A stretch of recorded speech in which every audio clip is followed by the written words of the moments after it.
Lalane's point of view. Sigawan ng mga fans ang bumungad sa akin nang ako'y umakyat sa entablado. Halos masira ang eardrum ko sa mga tili nila at ang saya na ipinapakita sa kanilang mga mukha ay nagbigay din ng saya sa akin. Ngayon ang fan meeting ko kasama ang ka-love team ko at iba pang cast ng pelikulang The Remarried Wife.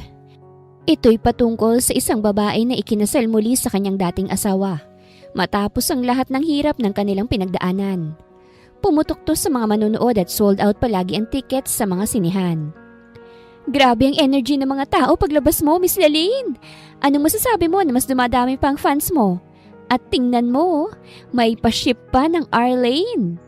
Ani ng MC at itinuro ang mga fans sa may dalang placards na may nakasulat na combination ng pangalan ko at ang pangalan ng co-actor kong si Armand. Binigyan ako ng mikropono. I'm so happy to see my fans here and thank you so much kasi nagustuhan niyo ang movie namin ni Armand. Nagtilian muli ang iba.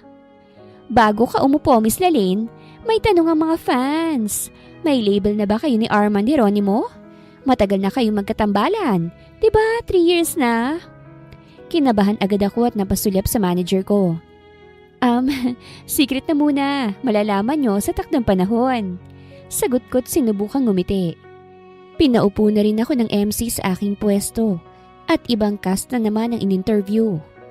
Naramdaman kong pag-upo ni Armand sa tabi ko. Hindi mo ba talaga kayang magpanggap? Ano? Pwede mo namang sabihin may label na tayo para mas dumami ang ating fans. Ganun ang gusto ng mga tao, Laling. Ani Armand na nakangisi. Bumuntong hininga ko. Ayokong umasa sila sa wala, Armand.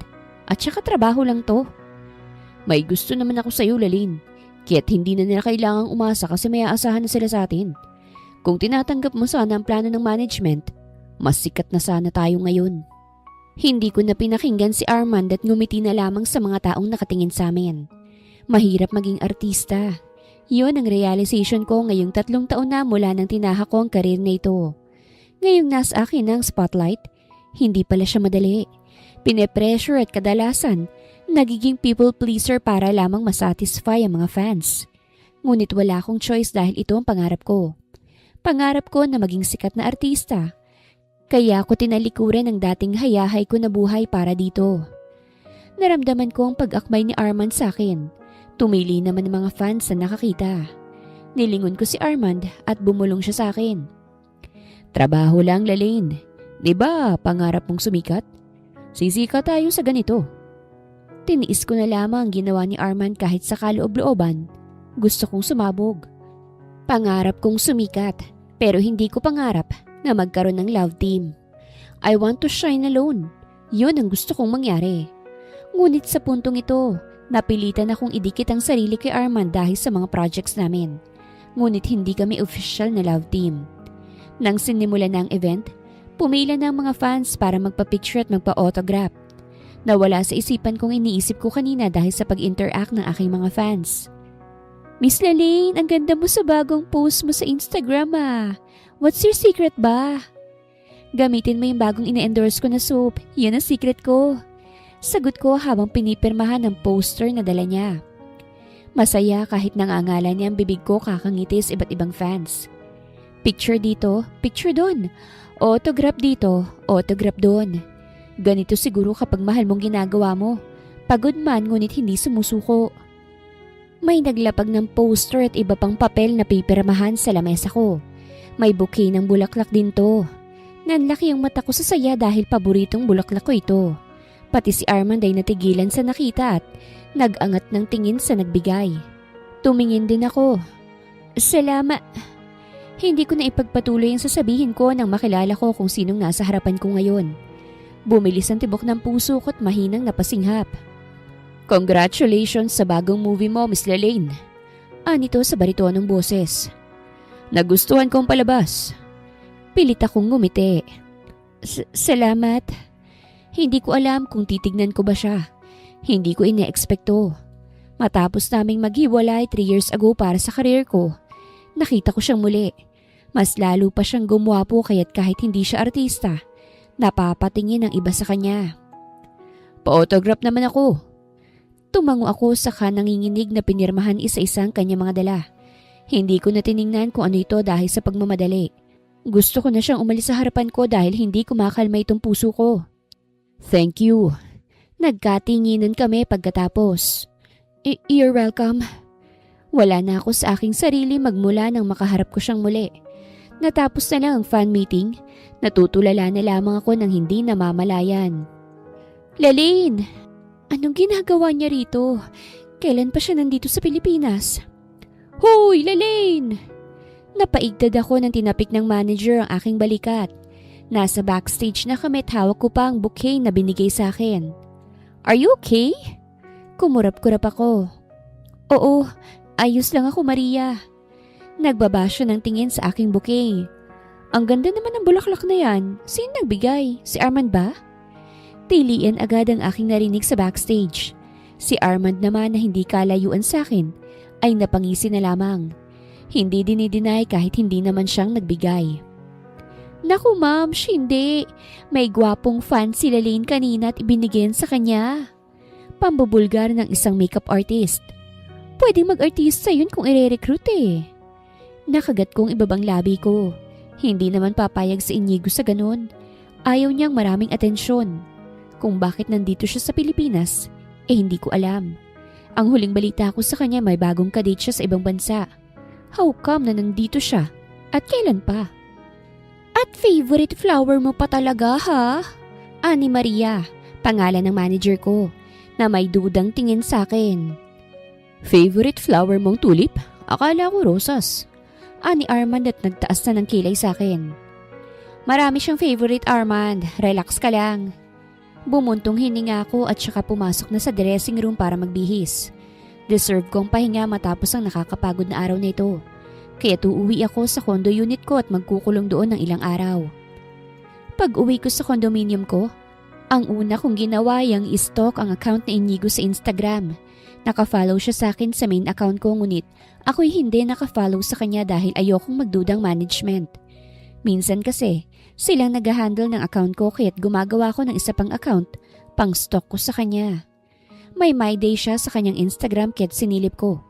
At halos mapasigaw ako at inoff ang phone sa nakita. Napasapo ako sa aking dibdib. Kailan pa naging hubaderong lalaking yun?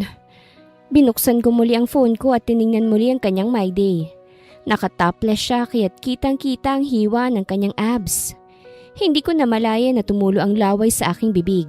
Agad ko itong pinunasan at saka inalis ng tingin. Ano, nagsisisi ka na ba na hiniwalayan ko siya? Kaya hanggang tingin na lang talaga ako sa katawan niyang libre kong nahahawakan noon. Kaya hanggang tulo-laway na lang talaga ako. Hindi ganun kadali yun. Masarap at payapa ang buhay ko kasama si Inigo sa States. 3 years ago ay ikinasal ako sa kanya. I was 20 years old that time. Mahal ako ng asawa ko kahit maaga kaming nagpakasal. Binigay niya ang lahat ng gusto ko at sobrang alagang-alaga ako. But I was too young that time. Marrying him also means caging myself to the point na nakakasakal na at naiinggit sa ibang kababaihan na nakuha nila ang gusto nila. Kaya't nakipag-divorce ako sa kanya at umuwi ng Pilipinas para tuparin ang pangarap ko, ang maging isang artista. Hindi ako pinigilan ni Inigo nang hiniwalayan ko siya. Maybe because he understands me. Nakuha niya ang gusto kong iparating at pinalaya na lang ako ng tuluyan. Wala nang nakakaalam na minsan na akong ikinasal. I made sure na hindi yun mahahalungkat dahil paniguradong ibabato nila yun sa akin para hilahin akong pababa. Nadagdagan ng followers ko mula nang inilabas ang pelikula namin. From 3 million, naging 5 million to sa Instagram. Masaya ako sa achievement na nakuha ko ngunit sa tuwing ngumingiti ako, napapawi rin dahil bumalik sa isipan ko ang araw na nagpapa-autograph sa akin si Inigo. Grabe, ang daming offers sa inyo ni Armand, Lalaine. Tuwang-tuwang sabi ng direktor nang ipinatawag ako kasama si Armand 1 linggo matapos ang fan meeting. Nasa kumpanya kami at ipinakita sa amin ang sales ng aming pelikula na umabot din ng millions. Kita ko ang tuwa sa mukha ni Armand at sa puntong to, nasisiguro kung lalaki ang ulo niya. Actually, may naisip akong plano kung papayag lang ang manager ni Lalaine at si Lalaine mismo. Ani Armand sabay sulyap sa akin. Napag-usapan na namin to ng aking manager and I hope the bosses will agree with my plan. Kumunot ang noo ko sa kanya. Anong plano mo? Gusto kong magpakasal tayo, Lalaine. Namilog ang aking mga mata, pati na rin ang ibang nasa meeting. Gulat na gulat sa sinambit ni Armand. What do you mean, Armand? Tanong ni Maria sa tabi ko. Well, since patok na tayo at 3 taon na tayong nagsasama, baka naman gusto mong isatisfy ang mga fans mo, Lalaine. Kumuyom ang kamao ko sa ilalim ng lamesa. I don't think that's a good plan, Armand. It is, Lalaine. Kapag nalaman ng mga fans natin na ikakasal na tayo, mas lalo lamang silang magiging baliw at updated sa atin. They'll invest money para lang sa mga projects natin. Right? What do you say, boss? Napatayo na ako. Hindi ganun kadali yung sinasabi mo. Anong tingin mo sa kasal? Laro-laro lang, Armand? Calm down, Lalaine. Ani ng manager ko.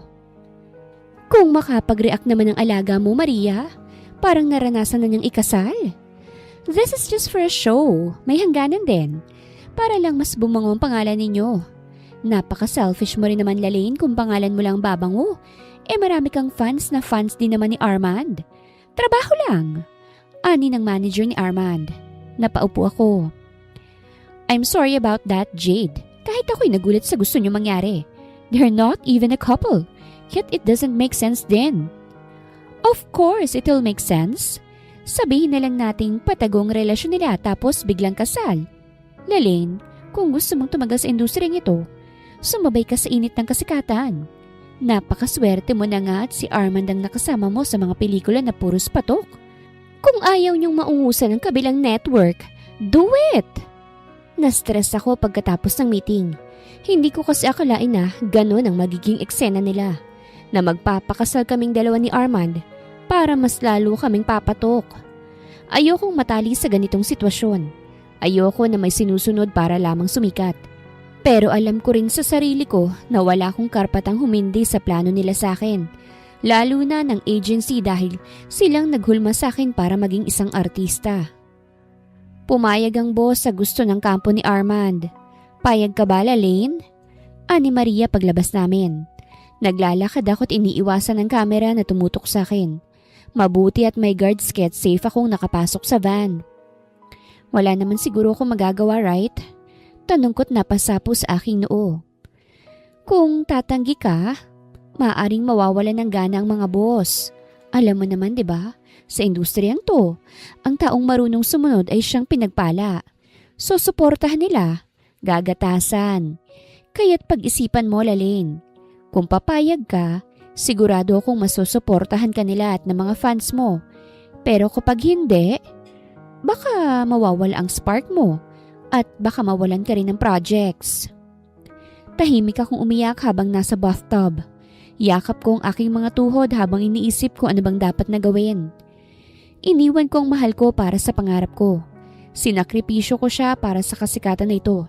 Tapos ngayon kinakailangan kong magpakasal para lang mas tatagal ang hype sa amin.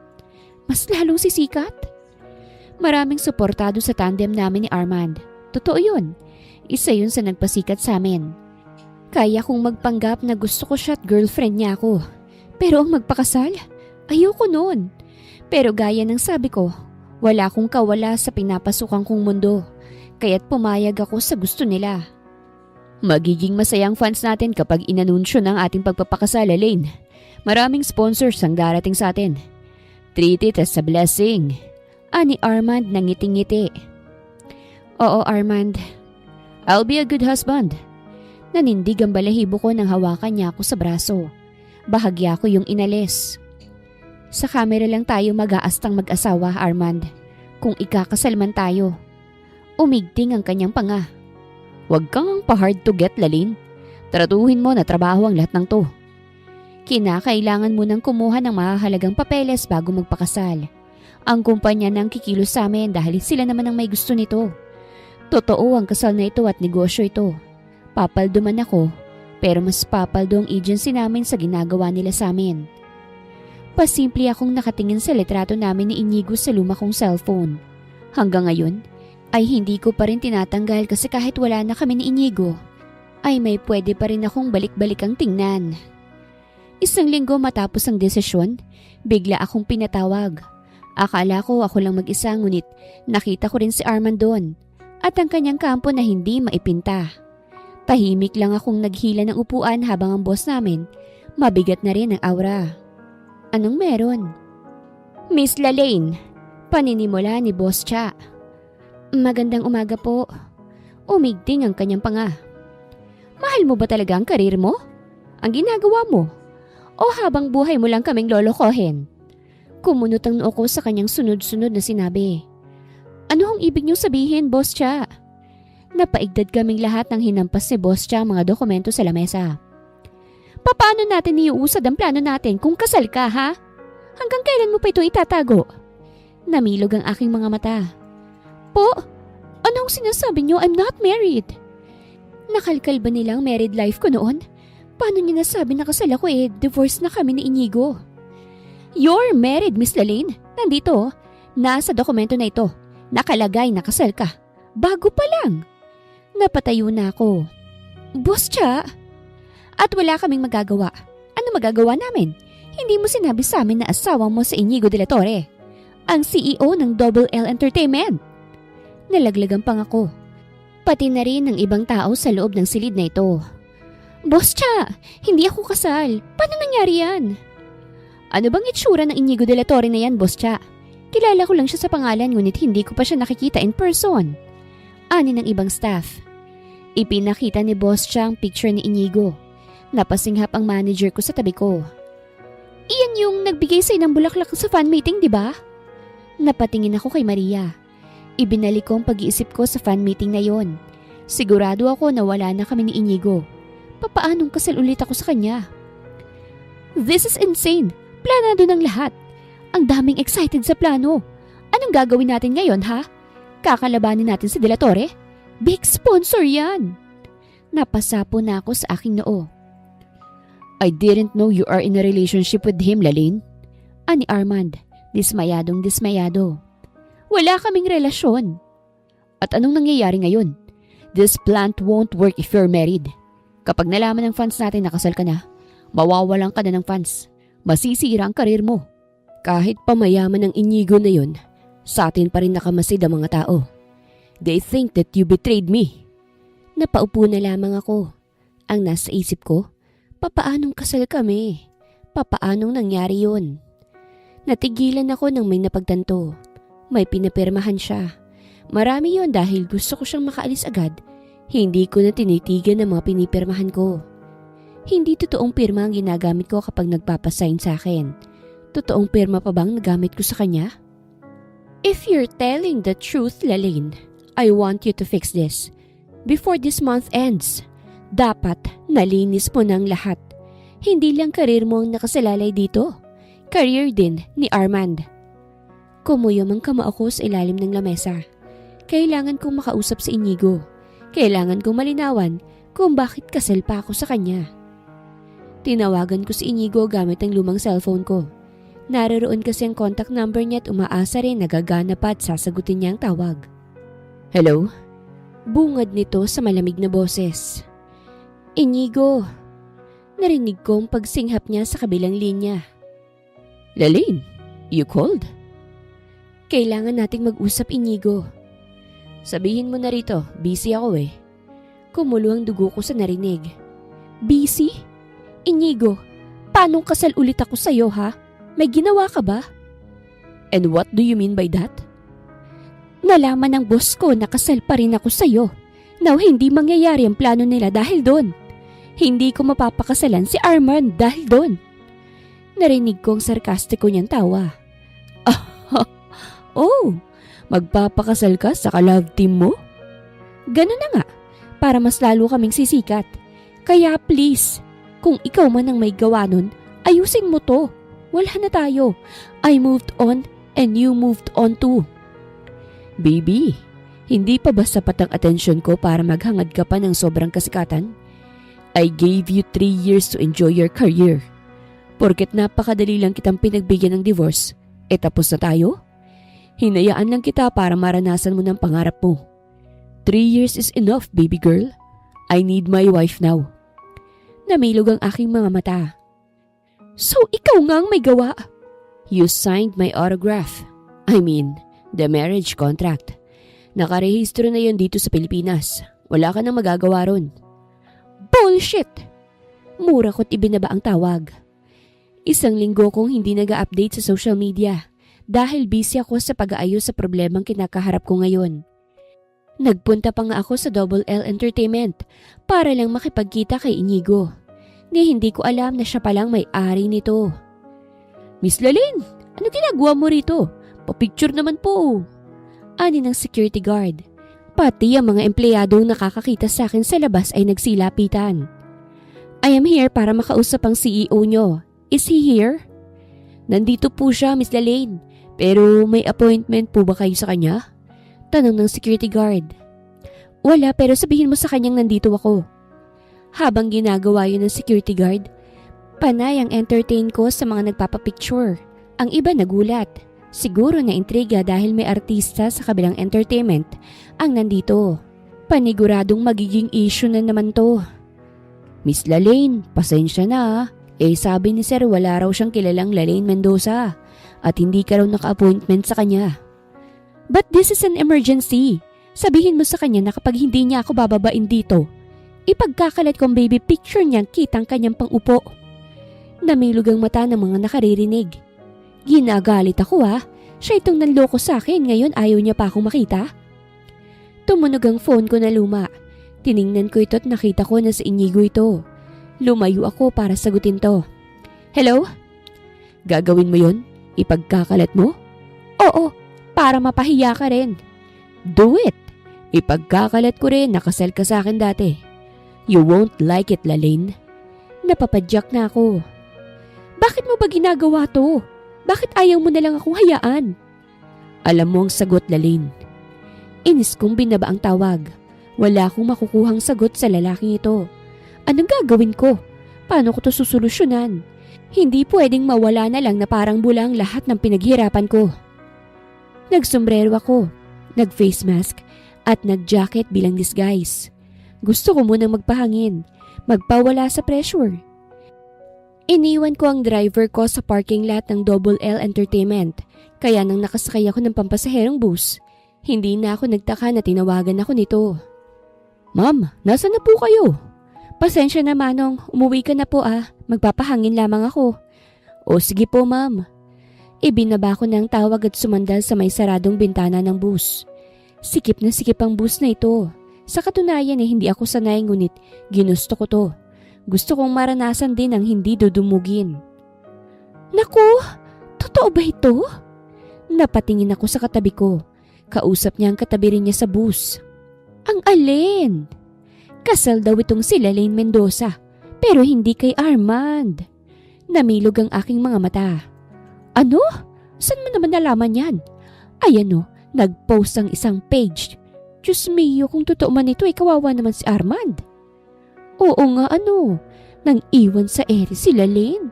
Hindi naman magaling umarte yung babaeng yon. Ganda lang ang meron. Oo nga, kawawa nga kung totoo nga ito. May video pa pala Nagpa-interview si Armand at siya mismong nagsabi. Nanginginig ang buong katawan ko sa narinig at tiningnan ang aking phone. Nakita kong sunod-sunod na notifications at may missed call pa mula sa aking manager na si Maria. Hindi ko nasagot dahil nakasilent itong phone ko, pero may mensahe siya. Tahimik ko itong binasa. Lalyn, where are you? Huwag ka munang lumabas. Nababaliw na yata si Armand Traidor! Nilabas niya ang sa atin lamang dapat. Pinaalam niya na kasal ka sa isang non-showbiz boyfriend. Ngayon nakikisimpat siya ng mga tao sa kanya. Dumadagsa ng mga haters mo, Lalyn. Napatakip ako sa aking bibig sa nabasa. Naramdaman kong panunubig sa aking mga mata. What's happening? Aayusin ko ito Bakit hindi niya ako hinintay? Bakit kailangang maging ganito? Enough kong phone ko at sinubukan pakalmahin ang aking sarili. Magpapa-interview ko. I will clear my side. Hindi pwedeng basta-basta na lamang matatapos ang lahat ng pinaghirapan ko. Tama nga ako nang hinala kay Armand noon pa man. Kaya hindi ko siya gusto Alam kong may kakayahan siyang gawin to sa akin. Sa gitna ng aking malalim na pag-iisip, biglang gumewang ang bus na aking sinasakyan. Nagdulot ito ng sigawan ng mga pasahero. Anong nangyayari? Nawawala ng preno ang bus! Sigaw ng isang pasahero na nagresulta ng pagkapanik ng mga pasahero at kasama na ako roon. Bumilis ang tibok ng puso ko sa kabat na padasal na lamang na sana walang mangyayaring masama sa amin. Ngunit alam kong imposible na ang dasal na yon dahil hindi na mahinto ang bus. Napasigaw na ang lahat ng tao nang tumagilid na ang bus pa kanan. At dahil nasa kanang bahagi ako ng bintana ng bus, nadaganan ako ng mga pasahero. At doon pa lang, nawalan na ako ng malay. Inigo's point of view. Kumunot ang aking noo habang nakatingin sa malaking flat screen TV ng aking opisina. Isiniwalat kasi ng katandem nila Lane, nakasal na ang dalaga. Kumuyom ang aking kamao sa narinig. Kaya ayaw kong mag-artist sa sila Lane. Mahirap pagkatiwalaan ng mga tao, lalo na ang mga nakapaligid sa kanya. Pero kahit ganon, hindi ako nagsisising nakasal muli ako sa kanya. Kahit panloloko ang ginawa ko, hindi ako nakukonsensya. She's mine to begin with. Pinagbigyan ko lang ang pangarap niya. Pero 3 years is enough already to pursue her dreams. Mabuti na rin nakasal na muli kami dahil may balak pala siyang pakasalan ng lalaking yan para lang mas lalong sumikat. Tinawagan ko si Lane ngunit hindi niya ako sinasagot. Hindi ko kasi siya in-entertain kanina dahil may meeting ako. At hindi pa ako handang harapin ang galit niyang muka. Pumasok ang isang lalaki na inutusan ko. Sir, ang driver lang daw ho ang umuwing mag-isa. Wala ho si Miss Lalin. Ang sabi nito may pupuntahan lang daw. Kumunot ang aking noo. At saan siya pupunta? Ngayong binuking siya ng katandem niya, sigurado akong maraming galit sa kanya. Hindi magandang ideya na lumabas siyang mag-isa. Nagbabagang balita. Isang pampasaherong bus ang nawalan ng preno at bumangga sa isang building. 3 na ang kumpirmadong patay at 20 ang sugatan. Isa na sa mga nag-aagaw buhay ay ang sikat na artista at model na sila Lane Mendoza, na isa pala sa mga pasahero. Alamin ang iba pang mga balita at update mamaya. Napatingin ako sa TV nang marinig ang kanyang pangalan. Nakita ko sa live ang pag-rescue ng mga rescuers at ang paglalagay ng isang pamilyar na babae sa ambulansya. Para akong nawala ng hininga sa nakita. Lalane! Napamura ako sa aking isipan at saka agad lumabas ng opisina. Narinig ko pang pagtawag ng aking sekretarya ngunit hindi ko ito pinakinggan. Konsensya ang una kong naramdaman habang naglalakad palabas ng kumpanya. Iyon ay dahil mas pinili kong magpakatigas kesa ang kitain siya. Ngayon, umalis pala siya at sumakay sa pampublikong bus na nagresulta ng pagkadisgrasya niya. Naging sikat ang aksidente na yon dahil sa presensya ni Lane. Marami ang mga medyang nasa labas ng ospital at halos hindi ako makadaan. Sir Inigo! Nakita ko ng isa sa mga reporters at lumapit sa akin. Hindi ako artista pero marami nang nakakaalam na CEO ako at founder ng isang entertainment na nagpo-produce ng mga artista. I built that company 2 years ago na umuwi ako. Sir Inigo, ano ang ginagawa mo sa ospital na ito? Meron po ba kayong kaanak na kasama sa naaksidente? Nakita ko ang bagong dating na van, agad pinaggaguluhan ng media. Nandito si Armand! Narinig kong sabi. Sir? Hinarap kong reporter at sinagot siya. Nandito ang asawa ko, naaksidente siya. Nakuha ko ang atensyon niya. Sinong asawa mo, sir? Sila Lane Mendoza. Nagulantang ito sa aking sinagot. Sinamantala ko ang pagkakataon na yun para makaalis at makapasok na sa ospital. Maraming mga nurses at doktor na nagtatakbuhan. Siguro ay dahil naririto na ang mga nadisgrasya. Paisa-isa kong hinawi ang mga kortina at kadalasan. Minor injuries lamang ang aking nakikita.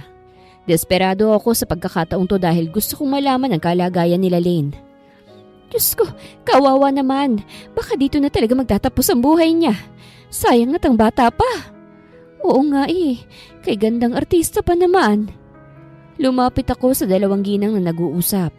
Nagulat sila sa presensya ko. Sino hong pinag-uusapan nyo? Nagkatinginan ng 2 bago ako sinagot ng isa. Si Lane, yung bida sa remarried wife. Nag-aagaw buhay May itinuro siya. Ginagawa na ng mga doktor at nurses ang lahat. Mabilis kong nilingon ang kanilang itinuro. 1, 2, 3. Compression ongoing. Namilog ang mata ko at mabilis na lumapit doon kaso hinarangan ako. What's happening? Sinilip ko si Lane at nakita ko na duguan siya at walang malay.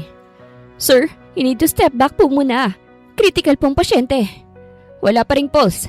Kailangan nating i-intubate. Suction ready. Tube size 7.5. Tube ready, Doc. Para akong nangihina sa mga naririnig. Nanubig ang luha sa aking mga mata. Hindi ko alam na ang pag-aari kong muli sa kanya ay ahantong sa ganito. Parang bumagal ang mga tao sa aking paligid. Sa bawat pag-revive nila kay Lalaine, naiisip ko ang posibleng mangyari. Huwag naman sana. Hindi pa ako nakakabawi sa lahat. I want to be a good husband to her again. I want to give her the world that she deserves. Narinig ko ang pag-beep ng machine na kanilang ginamit. Nag-angat ako ng tingin at kita ko ang pagbuga ng hangin ng mga doktor at nurses. May puso. Lumalaban ang pasyente. Tuluyan ang tumulo ang luha sa aking mga mata at napaupo na lamang sa sobrang panghihina. Lumabas tuloy sa media ang buong katotohanan dahil sa paglapit ko kay Lalaine. Wala na rin naman akong magagawa ron. Alam kong magagalit lalo si Lalaine sa akin pero masama bang makasama ko siyang muli? 3 taon akong naghintay bago muling mailagay ang apelido ko sa kanya. Bumukas ang pinto ng kwarto at nakita ko ron ng mga artistang katrabaho ni Lalaine. Natigilan sila sa pagpasok nang makita ko. Napatayo ako mula sa aking kinauupuan. Mr. De La Torre. Unang pumasok ang manager ni Lalaine. Pero sa likod niya, nakita ko si Armand. Mabilis akong lumapit at napasigaw sila nang kwelyuhan ko ang artista nila. Sir! Masaya ka na ha? Sira na ang karir ni Lalaine. Naaksidente pa siya. Mukhang sobrang mahal mong karir mo, Mr. Armand ah. Nagtangis ang kanyang bagang sa sinabi ko. Hindi ito mangyayari kung hindi dahil sa'yo. Hindi ko alam kung anong ginawa mo para maging kasal si Lalaine sa'yo. I am certain na hindi ka niya kilala. Isa ka lang sa mga obsessed fans niya. You're the one who is obsessed of fame here. Mabuti na rin nakasal siya muli sa akin kesa maikasal sa'yo para lang sa mas lalong sumikat ka. Namilog ang kanyang mga mata. Muli? Binitawan ko siya. Oo, muli. Ipagkalat mo ah. Sabihin mo sa media na kasal na dati si Lalaine sa akin. Naghiwalay lang kami kasi gusto niyang mag-artista. Tell them, Mr. Armand, para mas lalo kang kaawaan ng mga tao at mapupunta sa'yo lahat ng simpatya. Ang manager lang hinayaan kong makalapit kay Lalaine. Ang Armand na yon ay pinalabas ko at sinigurado ko na hindi siya makakalapit sa asawa ko. Hindi pa rin nagigising si Lalaine, kaya't ako na rin ang kumilos sa lahat. Ang naglinis sa pangalan niya at ang nagtapos sa kontrata niya sa kumpanya na yon. Alam kong magagalit siya pero gusto ko siyang bumalik na sa akin at maging normal muli na mag-asawa. Kaya naman habang wala siyang malay, dinala ko si Lalaine sa isang maliit na isla na ako na ang nagmamay-ari. Gusto kong gumaling siya na kasama ko, kaya't ilalayo ko siya sa lahat. Lalaine's point of view. Nagmulat ako ng aking mga mata. Ang unang bumungad sa akin ay ang kulay kayomangging kisame. At mula rito, naririnig ko ang hampas ng alon. Nasaan ako? At buhay pa ako? Nagbaba ako ng tingin sa aking sarili. Iba na ang aking damit at may dextrose na sa aking kamay. Wala ako sa ospital at mas lalong wala ako sa condo unit ko. Pero nasaan ako? Sinubukan kong ibangon ang aking sarili ngunit tila walang enerhiya ang aking katawan. Hindi ko maiangat ang sarili ko. Bumukas ang pinto ng kwarto at iniluwa roon ang isang kasambahay na may dalang walis. Hindi niya napansin ang paggising ko dahil diretsyo siya sa kanyang ginagawa. Kung ang kalabasa ay nakakalinaw ng mata, bakit hindi ka marunong magbasa? Nagulat ako sa biglaang pagtula niya. Ate, mahina ang lumabas sa boses ko. Kung ang talong ay purple, nga nung wala kay purol. Natawa pa siyang mag-isa sa sinabi niya na hindi ko naman maintindihan. Ate, Ate! Lumakas na ang boses ko kaya't natigilan siya at napatingin sa akin. Nabitawan niya ang walis niya at nang makita kong dilat na dilat, Diyos ko! Gising ka na! Teka, tatawagin ko lang si Sir ha! Mabilis na umalis ang babae sa kwarto. Naiwan tuloy ako na takang-taka. Sir? Kaninong bahay ba ito tang presko? Nang lumingon ako sa bintana, hindi building ang nakikita ko, kung hindi magandang panahon. Hanggang ngayon ay rinig ko pa rin ang hampas ng alon. Bumalik si ate ngunit hindi siya mag-isa. Sa likod niya, nakita kong lalaking nagpatigil halos sa aking paghinga.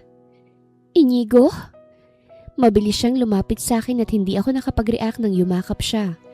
Nagulat ako at hindi alam ang gagawin. Thank God, you're finally awake. Naramdaman ko sa balikat ko ang pagtulo ng kanyang luha. Umiyak siya? Umiiyak si Inigo? Kumawala siya sa yakap at tiningnan ako. Akala ko, habang buhay ka nang matutulog, Lalaine. 1 buwan ka nang tulog.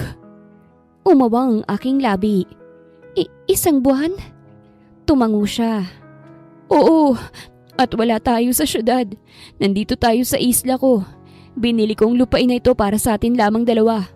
Kaya sana naman this time, hayaan mo kong bumawi sa iyo, Lalaine. Hayaan mo kong maging asawa mong muli. Pero paano ang... Nakaalis ka na ron. Ako nang kumilos sa lahat. Napag-alaman ko na gagamitin ka talaga ng kampo ni Armand para sumikat ang alaga nila. Alam ko namang pangarap mong maging artista, Lalaine. Naput mo na naman na, di ba? 3 years. Sumikat ka. Hindi kita ginagambala. Hinayaan kita sa lahat ng gusto mo. Kahit gusto ko nang sirain ng TV dahil sa tuwing pinapanood kong pelikula mo, natitikman ng lalaking yun ang mga labi mo. Hinayaan ko lang dahil alam kong pangarap mo yun. Nakuha mo ang atensyon ng milyong-milyong Pilipino. Ngayon sana, atensyon ko naman ang pangarapin mo, Lalaine. Ibibigay ko sa iyong lahat. Bumalik lang tayo sa dati. Masakit sa akin na bitawan ang karir na pinaghirapan ko. Ngunit may parte rin sa akin na nakahinga ng maayos dahil hindi ko na kailangang makipagplastikan pa sa katrabaho ko, lalo na kay Armand. Ngayong nasa isla ako ni Inigo nakaramdam ako ng kapayapaan. Naka-wheelchair ako nang inilabas niya ako. Wala pa kasing energy itong mga paa ko para makatayo. Sa'yo to lahat? Paraiso ito, Inigo. Ang ganda! Hindi ko maiwasang sabihin yon. Nasa harapan ko kasi ang malinaw na tubig ng dagat. Sobrang pino at puti ng buhangin. At may nakita pa akong nagtatalo ng dolphin sa malayo. Parang nagamot ang kalungkutan ko sa nakita ko. Para sa iyo to, Lalaine. Nagkatinginan kami. Pumungay ang kanyang mga mata. Bumilis ang tibok ng puso ko. Hindi ko pwedeng itanggi na miss ko na si Inigo. Gabi-gabi ko siyang naiisip at ngayong nasa harapan ko na siya, parang naging totoo lamang ang aking panaginip. Talaga? Hanggang kailan tayo rito kung ganon? Hanggat gusto mo pa rito, Lalaine. Kahit kailan pwede tayo rito. Mas nag-focus ako sa aking paggaling kaysa isipin pang tungkol sa mga naiwan ko. Kahit babalik siguro ako sa pag-aartista, baka hindi na katulad sa dati ang lahat. Ayokong bumalik na maraming ayaw sa akin. Babalik pa ba talaga ako? O makukontento na lamang sa simple ngunit payapang buhay kasama si Inigo? Hindi na namin pinag-usapan ang ginawa ni Inigo sa akin para maikasal akong muli. Basta ko na lamang itong tinanggap dahil hindi naman siya masamang asawa. At may pinagsamahan kami. Kaya't binasura ko na lamang yun at mas tumingin sa mabuting ginawa niya sa akin. Gaya na lamang ng pagtulong niya para makagalaw ako muli. Dahan-dahan lang, Lalaine. Ilang linggo na akong nagpa-practice na makapaglakad ulit. Nung una, may guide pa ako at palagi akong natutumba.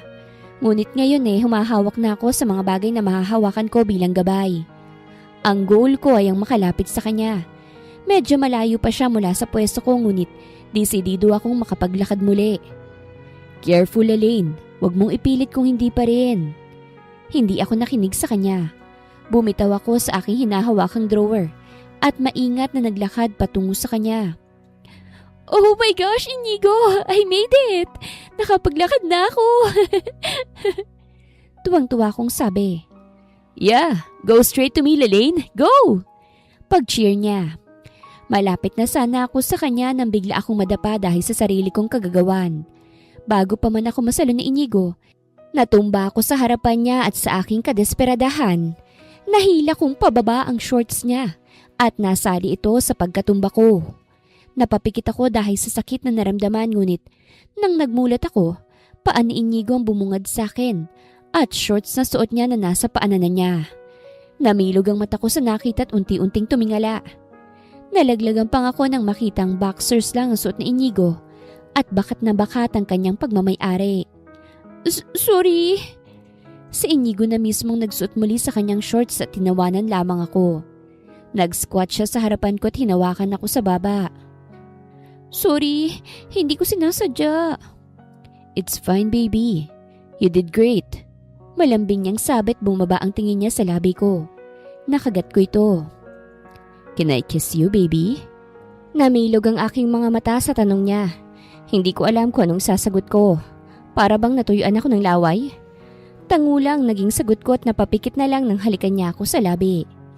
Iyon ang unang halik namin mula nang magkabalikan kami sa isa't isa.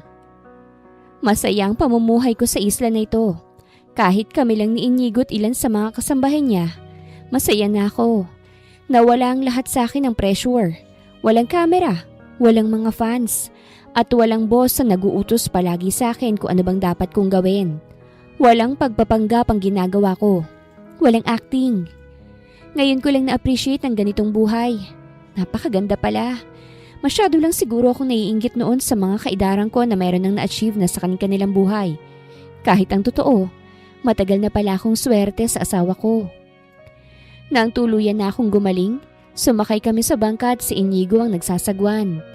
Malaki ang ngiti sa aking labi habang pinakikiramdaman ng tubig gamit ang aking kamay. Inigo, ang saya-saya ko rito. Para bang ayoko nang bumalik. Nasabi ko. Tumigil siya sa pagsagwan at ngumiti sa akin. Eh di wag ka nang bumalik, Lalaine. Nakagat kong ibabang labi ko. Paano ka? Hindi ka rin bababalik? Eh may kumpanya ka, di ba? Marami naman akong tauhan, Lalaine. At pwede kong gawin ang trabaho ko sa bahay. Alam mo naman ang pangarap ko, di ba? Pangarap ko na makasama ka. Yun lang. Wala ka bang ibang pangarap bukod dyan? Gusto ko ring magkaanak tayo, Lalaine. Mahina akong napasinghap. Ilan bang gusto mo? Kahit ilan. Basta lang may anak tayo. Nakagat ko ang ibabang labi ko at saka tumingin sa dagat. Alam mo, Inigo, kahit artista ako noon palagi pa rin kitang iniisip. Iniisip ko palagi ang meron sa atin nung nasa States pa lang tayo. Tiningnan ko siya. Nagsisisi ka ba na binitawan mo ko? Umiling siya na ikinagulat ko. Hindi. Bakit ako magsisisi, Lalaine? Hindi naman kita binitawan para maghanap ka ng iba. Nag-artista ka. Tinupad mo ang pangarap mo. Kaya bakit ako magsisisi? Ang mahalaga, akin ka na ulit ngayon. Natupad nang muli ang pangarap ko. Nagkatinginan kaming dalawa. Ramdam ko ang pagtibok ng puso ko. Naputol ang pagtitinginan namin nang may narinig kaming tunog ng dolphin. Sumigla lalo ang hapon ko sa nakita. Oh my gosh, dolphins! Masaya ako na masaya ka, Lalaine. Mahal na mahal kita. Napatingin ako sa kanya. Nasa akin pa rin ang kanyang tingin. Mahal din kita, Inigo. Maraming salamat sa buhay na ito Masayang masaya ako. Gumalaw ng konti ang bangka dahil sa paglipat ni Inigo. Lumapit siya sa akin at hinawakan niya ako sa balikat. Wala nang salita dahil emosyon ang nagsilbing gabay sa gusto naming iparating. Ako na mismo ang lumapit sa kanya at hinalikan siya sa labi. Hinapit niya ako sa bewang kaya't napaupo ako sa kanyang hita. Patuloy lang ang aming halikan. Hindi na binabahala mga nasa paligid namin na puro tubig. Basta't maipadama lamang namin ang aming nararamdaman sa isa't isa. Hindi naman natapos doon ang aming halikan. Nang umuwi kami, pinagpatuloy namin ang aming halikan at mas lalo iyong lumalim. Sa kwarto ko, hiniga niya ako sa kama at dinaganan para muling halikan. Hubad na ang kanyang ibabaw na katawan kaya't dinama ko ang init nito. Handa ka na bang bumuo ng pamilya? Bulong ni Inigo sa aking tenga. Sabihin mo sa akin. Hinawakan ko ang kanyang mukha. Handa na ako, Inigo. Hindi na ako babalik sa pag-aartista. Kontento na ako sa'yo. Sinabi ko yon ng buong puso. Sa mga buwan na kasama ko si Inigo rito, natutunan ko na maging kontento at masaya sa kung anumang meron ako. Hindi man kasikatan ngunit punong-puno naman ang atensyon ni Inigo. At doon, masasabi kong handa na ako sa bagong tatahakin kong mundo. Inigo's point of view. Nakatingin ako ngayon sa aking phone habang tulog na tulog si Lalaine sa aking dibdib. Umagang-umaga na ngunit narito pa rin kami sa aming kama. Walang planong bumangon. Hinahaplos ko ng paulit-ulit ang buhok ni Lalaine habang tinitingnan ang newsfeed ng aking socials. I-off ko na sana ito nang biglang dumaan sa newsfeed ko ang isang video ng artistang si Armand na dinudumog ngayon ng media. Kumunot ang noo ko at natigil sa paghaplos kay Lalaine. Armand, bakit ka po magbe-break sa pag-aartista? At ano hong dahilan? Isa ba sa dahilan ay ang biglaang pagtigil ng iyong katandem na si Lalaine Mendoza? Marami ang nalungkot sa inanunsyo nyo sa social media, sir. Ano ho bang masasabi nyo ron? Totoo ho bang maraming brands and endorsements ang nag-pull out matapos mawala ni Miss Lalaine? Napapikit na ang artistang si Armand dahil sa mga click ng kamera. Ngunit hindi naman siya nairita. Sinagot niya ang mga tanong. Kinakailangan ko munang hanapin ang aking sarili. This past few months, hindi naging madali sa akin. Lalo na ang biglaang kong pagkawala sa isang teleseryeng kinabibilangan ko sana. Hindi na sana ako magsasalita ngunit malaking impact ang katrayduran na ginawa sa akin ni Lalaine Mendoza. Sinisisi ko siya sa biglaang kong pagkawala ng mga oportunidad dahil isa siyang traidor. Umigting ang aking panga sa narinig. Baka sakali hong napapanood niya ito, sir. Ano ho bang mensahe mo sa kanya? Tumingin si Armand sa kamera. Hindi pa tayo tapos, Lalaine. Sisiguraduhin kong babalik sa dati ang lahat. Hindi ko maiwasang kilabutan sa aking narinig. Inoff ko ito nang mabilis nang gumalaw si Lalaine sa kanyang pwesto. Nilapag ko ang phone ko sa side table at tiningnan siya na bagong gising. Good morning. Ngumiti siya. Good morning, baby. Hinaplos ko ang kanyang pisngi. Gutom ka na ba? Paglulutuan kita. Tumango siya. Gutom na gutom. Binuhat ko si Lalaine patungo sa kusina at siyang naging audience ko para sa pagluluto. Siya rin ang taga-tikim. Ang sarap! Hanggang ngayon magaling ka pa rin talagang magluto. Puri niya sa akin. Excited na excited siya nang mailapag ko sa lamesa ang aking niluluto. Natatakam na tuloy ako. Tingin ko mauubos ko yan lahat. Wika niya sa akin. Nang nailapag ko na ang niluto kong pagkain, ay saka na kami kumain. Minsan sinusubuan ko siya at nagtatawanan sa mga kwento na bigla na lamang lumalabas sa aming mga bibig. Masaya ako na masaya si Lalaine sa piling ko, kaya't hindi ko hahayaan na mawasak ang ngiti na yon. Kaya habang masaya ang aming pamumuhay, palihim ko ring dinodoble ang aming seguridad, lalo na nang napanood ko ang video ni Armand. Hindi ko alam kung anong ibig sabihin ng kanyang mensahe sa asawa ko, pero nababahala ako. Sakim sa kasikatan ng lalaking yon kaya't baka hindi niya natanggap na wala na siyang project dahil sa biglaang pagtigil ni Lalaine. Nagkabalikan na pala kayo ng asawa mo? Masayang wika ni Mama sa Skype. Nasa sala kami ni Lalaine at kausap namin through video call ang aking mama na nasa States. Hello po, Mama. Ani Lalaine. Ang ganda-ganda mo, Lalaine. Fan na fan mo ko sa mga pelikula mo eh. Ang galing-galing mong umarte. Namula ang mukha ni Lalaine. Salamat po, Mama. Nanonood po pala kayo. Abay, of course! Nang malaman ko nga na nag-divorce kayo ng aking anak para sa pangarap mo, hindi ako nagalit, Iha. Naiintindihan kita. Masyado rin kasing maaga para mag-asawa. Masaya akong nagkabalikan na kayo. Kailan ang uwi nyo rito, ha? Sayang naman ang bahay nyo rito. Walang nakatira. Pagpaplanuhan pa namin yan, Mama. Maayos pa naman ang buhay namin dito sa isla. Ani ko. Sana magkaapo na ako, ha? Yun na lang ang regalo nyo sa akin para sa birthday ko. Darating din po tayo dyan, Mama. Si Lalaine ang nagsalita. Ay, sa'yo na nanggaling yan, Iha, ha? Aasahan ko yan. Close si Mama at si Lalaine. Kaya't nang nalaman ni Mamang nag-divorce kami, umiyak siya noon. Ngunit agad rin niyang naintindihan na para lamang to sa kagustuhang maabot ni Lalaine ng kanyang pangarap. Ulila si Lalaine at nang makilala ko siya noon sa simbahan sa Pilipinas, na-inlove agad ako at diretsahang inalok ng kasal. Hindi ko alam kung ano bang nasa isip ko noon. Hindi ko man lang siya ginawang girlfriend. Diretso asawa agad sa ibang bansa. Masayang buhay namin sa States. Siguro, nasakal lang si Lalaine sa akin at nainggit-get na watak kami. Ngayong nasa piling ko na siya, hindi ko ipararamdam sa kanya na ikinukulong ko siya. Bibigyan at bibigyan ko pa rin siya ng kalayaan, basta lang ay asawa niya pa rin ako. Magandang araw mga viewers! Ang kwentong ito ay hatid ng Love Series TV. Salamat sa pakikinig! Nagising ako ng umagang-umaga nang marinig ko ang tunog na yon. Nang tingnan ko ang orasan, 6:00 pa lang ng umaga. Tunog yun ng pagduduwal at nang tingnan ko ang aking tabi, wala si Lalaine doon. Nag-alala ako at bumangon para magtungo sa banyo. Nakita kong naiiyak na si Lalaine habang sinusuka sa lababo ang lahat. Namutla ako sa aking nakita. Matapos sumuka ni Lalaine, naghilamo siya sa kanyang sarili at nang tumingin sa salamin, natigilan siya na makita ko. Inigo, are you okay? Tumango siya. Oo, nasusuka lang ako. May nakain ka bang masama? Hinawakan ko siya sa balikat at sabay kaming lumabas ng banyo. Umiling siya. Wala naman, pero nasusuka lang talaga ako. Napatingin ako sa kanya. Hindi ka ba buntis? Natigilan siya, tiningnan ako. Ha? Baka buntis ka. Conclude ko. Bakit mo naman nasabi yun?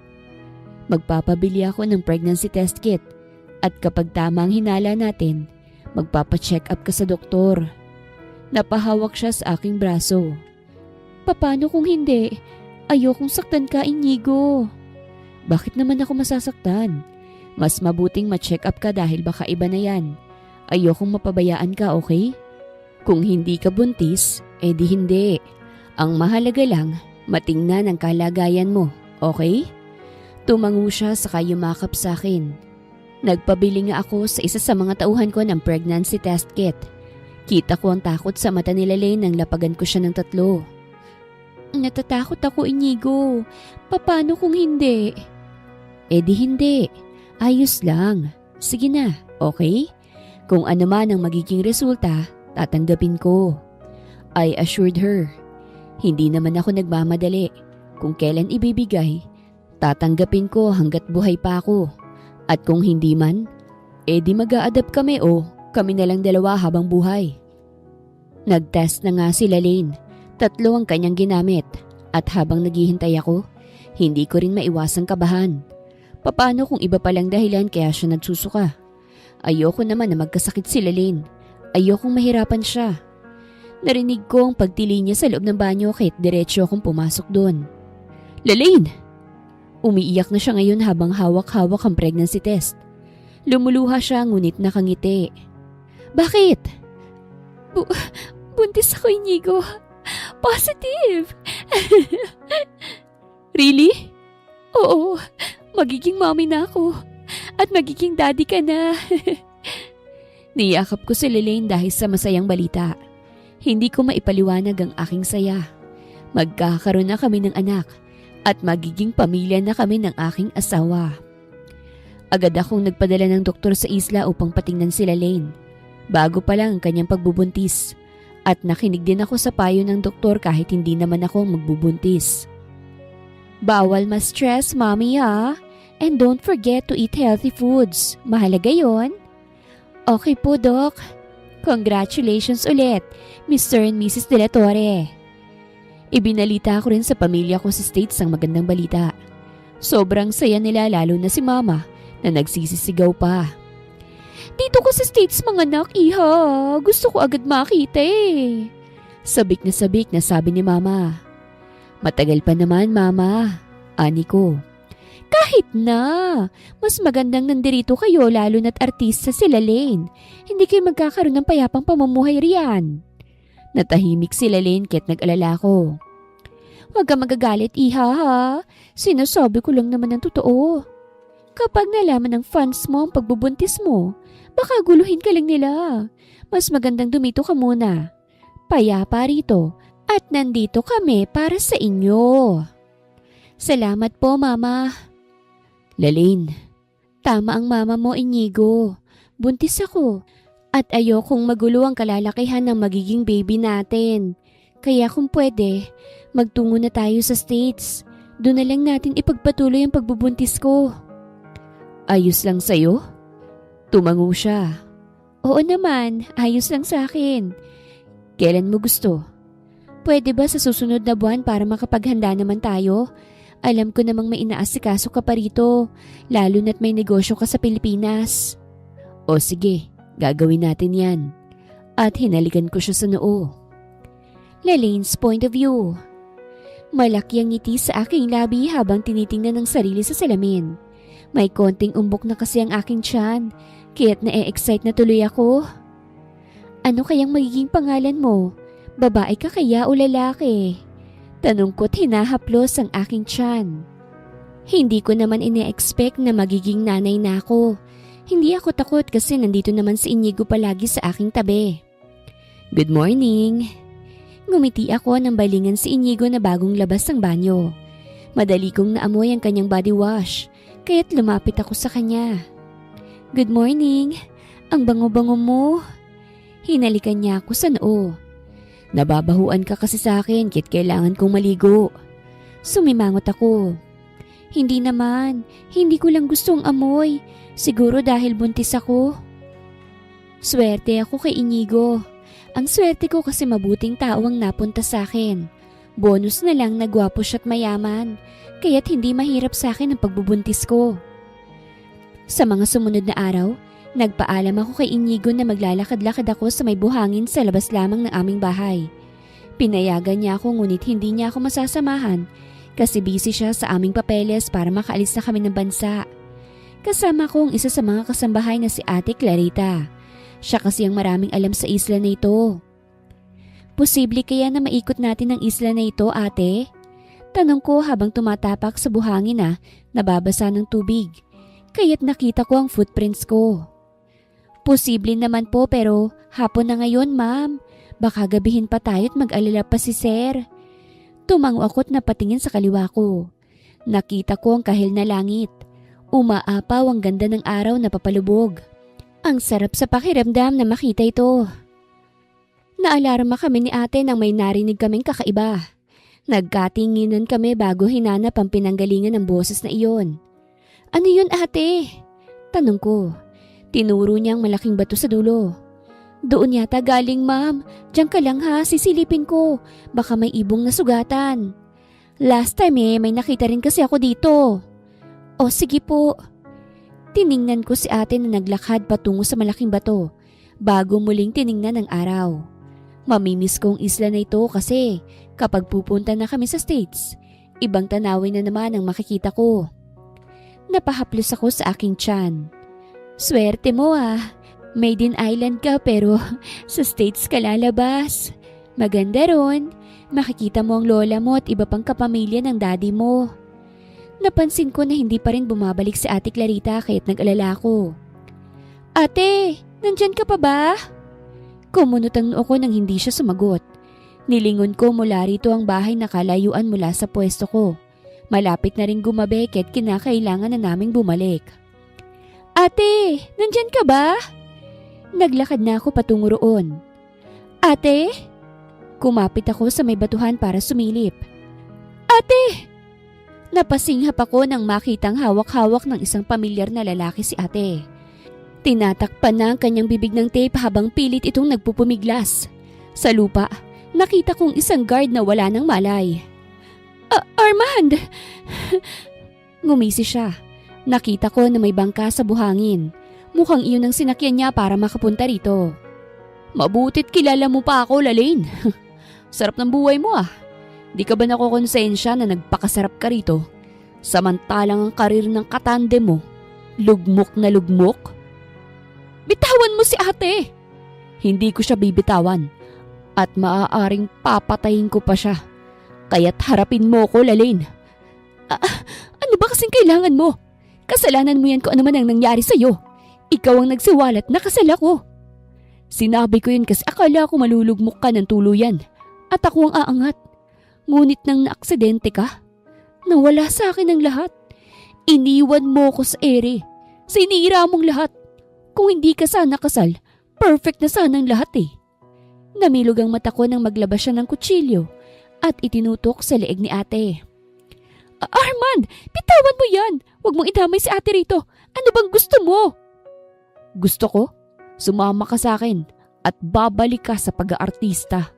Babalik tayong dalawa. Ibalik mo ang lahat, Lalaine. Imposible na yung sinasabi mo, Armand. Hindi na ako maaaring bumalik. Bakit? Dahil ba dyan sa tiyan mo? Napasinghap ako.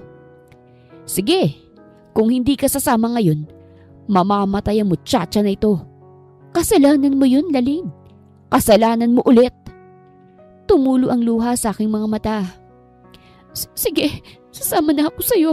Basta't bitawan mo si ate. Wala siyang kasalanan dito. Lumapit ka. Umiling si ate sa akin ngunit natigil nang itinutok muli ni Armand ang kutsilyo sa kanya. Lumapit ako kay Armand at nang malapit na ako, hinawakan niya ang braso ko at itinulak si ate. Kaya't napaupo ito sa buhangin. Ngumisi siya. Tara na, Lalin. Babalik na tayo doon para isalba ang karir ko. Nanginginig ako habang unti-unting sumasakay sa bangka na ginamit niya. Pump boat yata ito. May kutsilyong nakatutok sa likod ko kaya't hindi ako lumilingon kay ate. Nang tuluyan na akong nakasakay, sinimulan na ni Armand na paandarin to. Inigo! Tulong! Tulungan mo ako! Sigaw ko bigla nang hindi pa nakakalayo. Hayop kang babae ka! Sinampal ako ng malakas ni Armand kaya't natumba ako. Tumama ang noo ko sa edge ng pump boat. Wala nang magagawang Inigo mo kapag pinatay ko yung bata sa tiyan mo, Lalin. Sagabal yan sa plano ko kaya't ipapalaglag natin yan. Napasinghap ako sa kanyang sinabi at hindi na nakapagsalita pa dahil sa panghihina. Ah! Sigaw ko nang itinulak ako ni Armand sa sahig ng isang silid. Hindi ko alam kung nasan kami pero nasisiguro ko na nasa syudad na kami. Napalingon ako sa paligid at kinilabutan ako nang makitang iba't ibang aparatos. Mukhang nasa isang laboratorio kami. Ano tong pinaplano mo, ha? Tanong ko sa kanya. Babalik na tayo sa industriya, Lalin. Babalik akong kasama ka. Babalik na rin ang mga sumusuporta sa atin. Ngunit bago mangyari yun, kailangan muna nating alisin ang sagabal sa plano ko. Bumilis ang tibok ng puso ko nang may isang taong dumating. Mukha itong doktor sa suot niya. Ngunit, anong gagawin nila sa akin? Yan na ba ang pasyente? Oo, Doc. Sigurado ka ba na hindi ako malalagot rito? Mr. Armand, illegal ang pagtatanggal ng bata dito sa Pilipinas. Namutla ako sa narinig. Pagtanggal? Unti-unti akong tumayo. Hindi naman kita babayaran ng malaking halaga para lang mahuli. Kailangan kita para sa plano ko. Maliwanag ba yun? Sinubukan kong tumakbo patungo sa pinto ngunit nahila ni Armand ang aking buhok. Nagsimula na akong umiyak. At saan ka pupunta, ha? Sigurado ka bang makakatakas ka sa ginagawa mo, ha? Bitawan mo ko! Demonyo ka! Sisikat ka kung sa impyerno ka mapupunta, hayop ka! Sigaw ko habang umiiyak. Hinawakan niya ang pagmumukha ko. Hindi naman sana tayo hahantong sa ganito kung hindi ka lang ganyan, Lalin. Pero ikaw ang dahilan kung bakit nasira ang karir ko. Alam mo kung bakit? Nang bigla kang nawala sa showbiz, nawala na rin ako ng endorsers at na-kick out pa sa isang upcoming project. Nagalit pa ang pamilya ko dahil sa nangyari sa akin kaya tinakwil nila ako. Kasi wala na akong silbi. Hindi na ako sikat. Kaya kasalanan mong lahat ng to. At gusto ko, ibalik mo lahat sa dati. Kaya sumunod ka na lang. Umiiyak ako habang hinihila niya ako. Binuhat niya ako at patapo na nilapag sa isang kama. Simulan mo ng trabaho mo, Dok. Wag! Wag! Sinubukan kong bumangon pero sinampal muli ako ni Armand. Nanghina ako sa kanyang ginawa. Hindi ko akalain na ganitong klaseng tao pala siya. Ang baboy niya. Hindi ko siya mapapatawad. Simulan mo na, Dok, hanggat mahina pa yan. Hindi ko na yan sasampalin pa dahil baka masira magandang mukha niyan eh. Kailangan niya yan. Nakita ko sa side table ang isang syringe. Bumilis ang paghinga ko at tiningnan ng doktor na nagsisimula nang lumapit sa akin. Agad kong inabot ang syringe na yon at itinusok sa balikat ng doktor. Ah! Napaatras siya sa ginawa ko kaya't alertong napatingin sa gawin namin si Armand. Inabot kong muli ang lampshade at itinapon ko naman to sa kanya. Nakailag siya kaya't kinuha ko rin ang makakaya kong pulutin para lamang maiba to sa kanya. Lumayo ka sa akin! Lumayo ka! Sigaw ko't nang nakitang isang kutsilyo. Mabilis ko yung kinuha at itinutok sa kanya.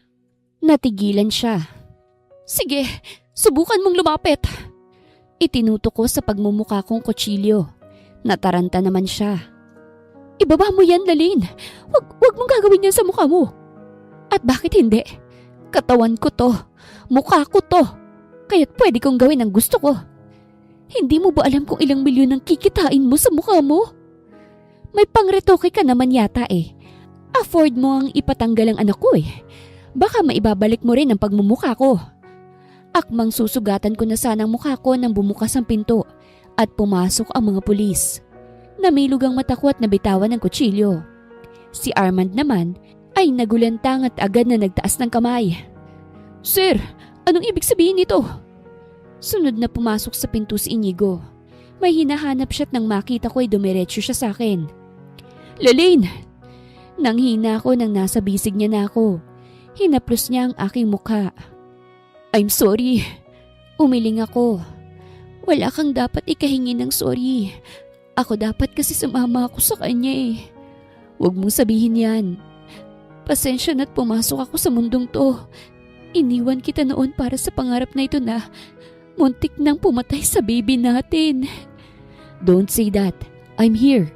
I'm here. Niyakap ako ni Inigo bago kami lumabas sa silid. Dinala ko sa ospital upang matignan ang kalagayan ko. Ginamot din nilang sugat sa mukha ko na natamo ko sa mga sampal ni Armand.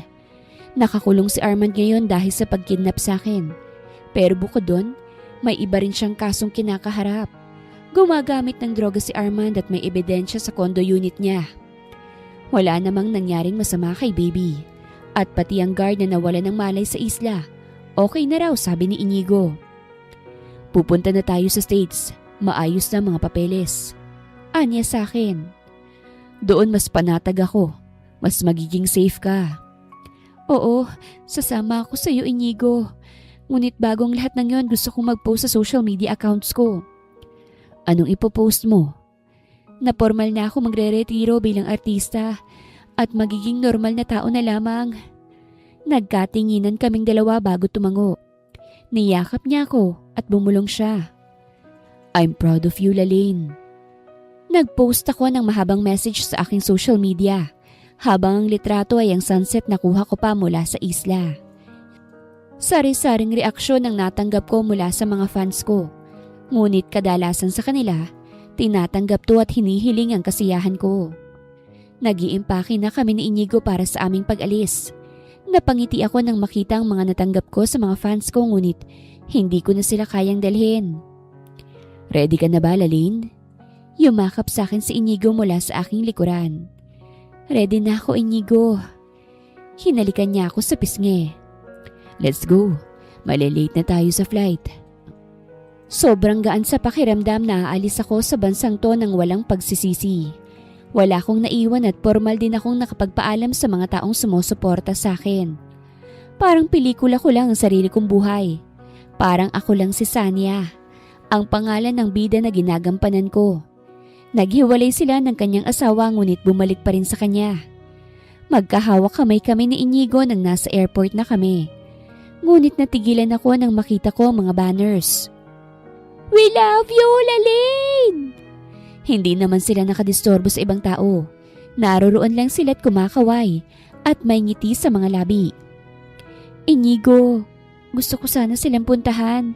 Okay lang ba? Tumango siya't binitawan ako. Lumapit ako sa kanila. Nagtilian ng iba sa paglapit ko. May guard agad na humarang para hindi sila pumunta sa akin. Maraming salamat sa pagsuporta sa akin. Kung hindi dahil sa inyo, hindi ko matutupad ang pangarap ko na maging sikat na artista. Kahit saglit lang ako sa industriya marami akong memoryang dadalhin kung saan man ako pupunta. Hindi ko makakalimutan ang journey na ito.